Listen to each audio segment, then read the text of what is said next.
If we're honest with ourselves, one of the hardest things to admit in a successful society is that achievement doesn't always arrive with fulfillment.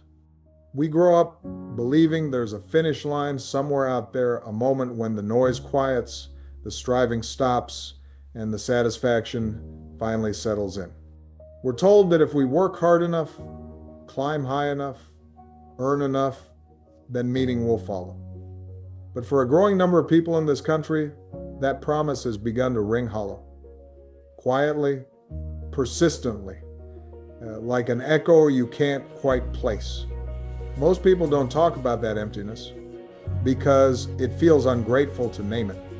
We're surrounded by images of success: the house, the title, the lifestyle, the carefully curated proof that the dream is alive and well. And yet, beneath the surface, there's a different conversation happening. One that starts late at night, when the screens go dark and the applause fades. One that asks, softly at first, is this all there is? That question doesn't come from failure. It comes from winning and realizing the victory didn't hold what it promised. I've met men and women who did everything right. They studied hard, they took the risks, they played by the rules, and somewhere along the way, they achieved what they were told would make them whole, only to discover a strange, unsettling quiet where fulfillment was supposed to live. Not despair exactly, just a thinning, a sense that life had become efficient, productive, impressive, and somehow less alive, less connected. Part of what makes this moment so difficult is that the American dream was never just an economic idea. It was a moral one.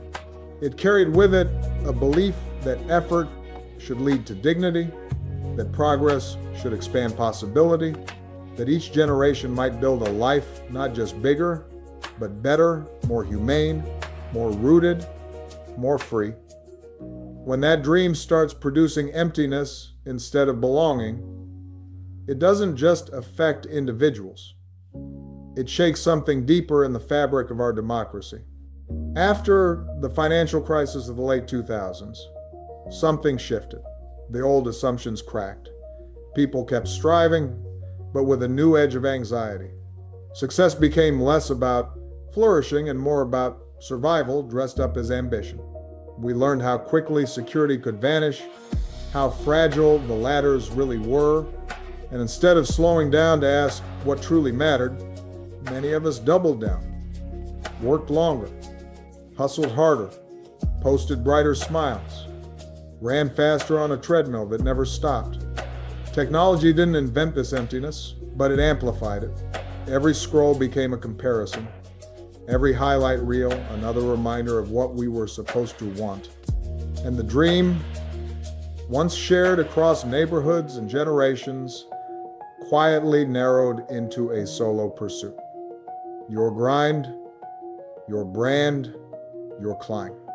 The result was a nation full of busy people who were rarely present, successful on paper, exhausted in spirit, connected to everything except one another.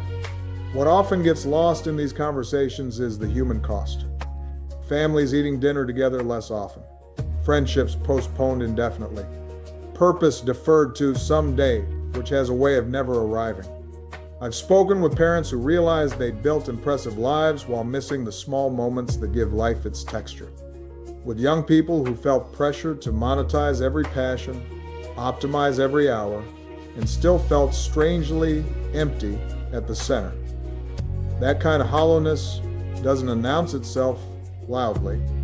It seeps in slowly until you wake up one morning unsure who all this effort was really for. And maybe that's the quiet crisis we don't like to name. Not that the dream failed outright, but that it was narrowed, stripped of its relational core, its communal heartbeat. We were taught how to chase, but not how to belong, how to achieve, but not how to arrive. So I find myself wondering, and I'd ask you to reflect with me, when a society rewards success but neglects meaning, what happens to the soul of that society over time?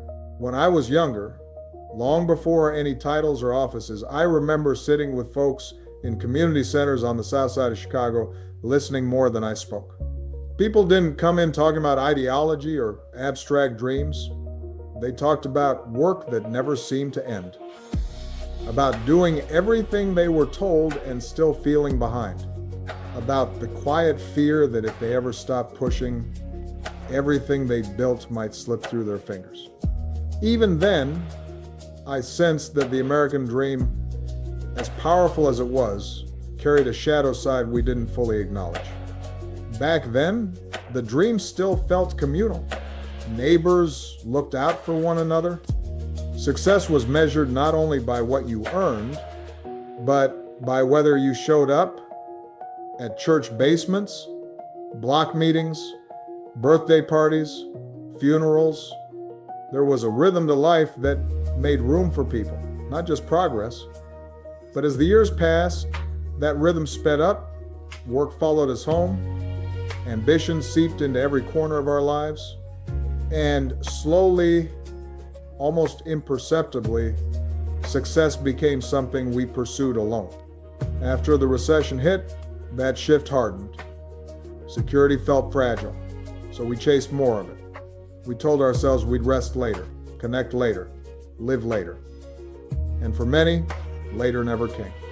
Instead, the dream narrowed into metrics, income brackets, square footage, follower counts, while the deeper questions about purpose and belonging were postponed, sometimes indefinitely. That postponement came at a cost.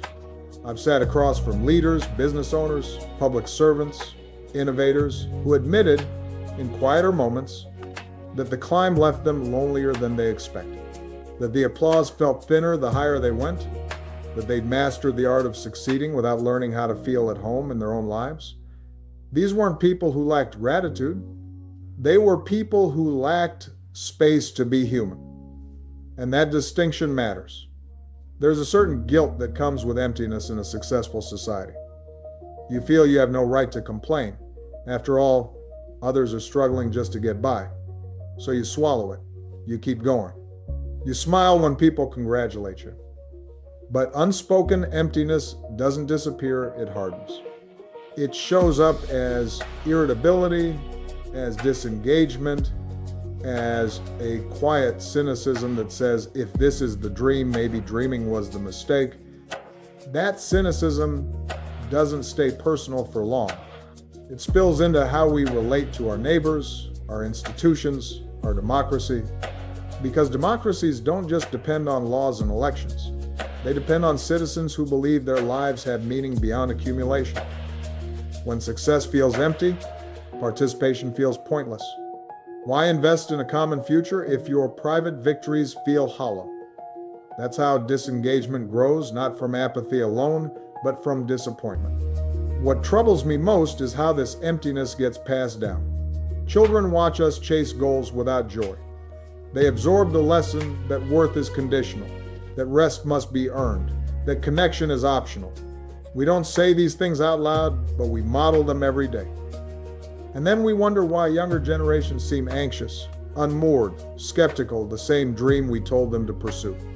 Maybe they're not rejecting the dream. Maybe they're sensing its incompleteness. I've also seen the other side, the quiet courage of people who choose differently. The family that downsizes not out of failure, but clarity. The entrepreneur who builds a business that leaves room for life. The neighbor who measures wealth in shared meals and open doors. These choices rarely make headlines. They don't photograph well. But they radiate a steadiness that no balance sheet can capture. They remind us that fulfillment often arrives sideways when we stop chasing it directly. And so I keep coming back to this thought, especially in moments of reflection. If the American dream was meant to expand freedom, not constrict it, then what does it mean when our pursuit of success leaves us feeling smaller instead of more whole? If we're honest with ourselves, part of the reason this emptiness feels so disorienting is because the American dream was never just about money. It was about dignity, about the idea that effort would be met with opportunity, that families could plant roots and believe tomorrow might be steadier than today. Somewhere along the way, though, we reduced that promise to a scoreboard.